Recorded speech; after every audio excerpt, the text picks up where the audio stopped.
Today, we'll be covering report archiving.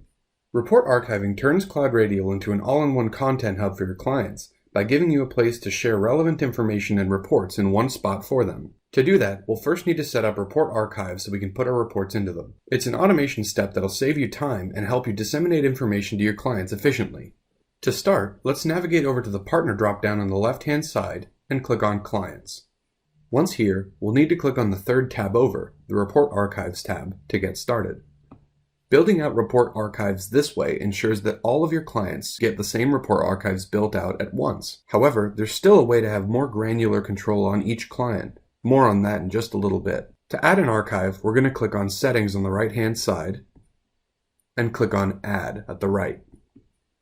For this specific example, I'll give a use case. Let's say I've got a third-party backup system that's running for each and every client of mine.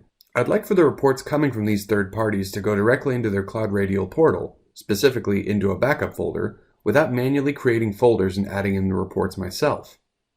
To start, I'll name my folder something I can easily identify, something like, you guessed it, backups. Moving on, I can also specify how many days I'd like to retain reports.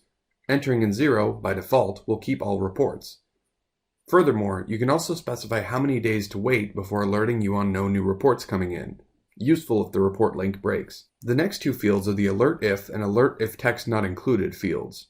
CloudRadial can scan your report and let you know if it does or does not find certain keywords. The most common use case for this is setting Alert If Text to Failed, so that CloudRadial can automatically flag reports that come back as failed. To ensure this is set up and working, make sure you tick off the Send an Alert every time this occurs box down here. To ensure these alerts go to the right place, be sure to check out the Routing tab next to Details at the top and set everything up accordingly. Once you're happy with everything, go ahead and click Submit at the bottom. You can now see that my archives have appeared. I can add more, or I can hit Close at the top. In this example, I'll just make this one. If I refresh the page, they should show up for both of my clients. We can see that the report archive worked. I've got two folders, each named Backup, for my individual companies, as well as two email addresses. These email addresses are specific to each client and their unique archive.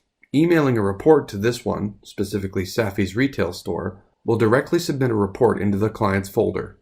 Now we've learned how to create report archives for multiple clients at once. I'll swap over to a CloudRadial tenant that has multiple report archives set up to show you an example of what a filled out one looks like. I'll do the same steps. I'll head over to Partner, and then Client, and Report Archives at the top, and now you can see that I've got a lot of clients, a lot of emails, and a lot of report archives. Using this view is a quick way to sort between different email addresses for each individual company. Now, let's take a look at what it looks like on the client side. Let's navigate over to Compliance on the left-hand side of the feature sets and click on Reports. From this overview screen, we can see the report archive specifically for Digital Efforts MSP, my client. We can see the names of the folders, the date of the first report, the date of the latest reports, how many items it has in it, and if it has a specific retention or alerting policy. If I wanted to pull a specific report, like the backup report, I would simply click on it, click on an entry, and I could even download the specific report. If necessary, you can also easily add one-off reports by clicking the Add button at the top right and dragging and dropping in a report manually. For your clients, this is a huge benefit. They have all the reports they need in one portal. Earlier in the video, we mentioned adding a report archive for a specific client. It's pretty easy to do. If we close out of this and head back to the individual reports for one client, you would simply click on Add Archive at the top right and follow similar steps. Note that doing it from the Compliance Reports dropdown will add it only for this specific client, so keep that in mind. Experiment with building report archives that work for you, your helpful reports, and your clients. When done correctly, they can turn CloudRadial into a useful, all-in-one content hub.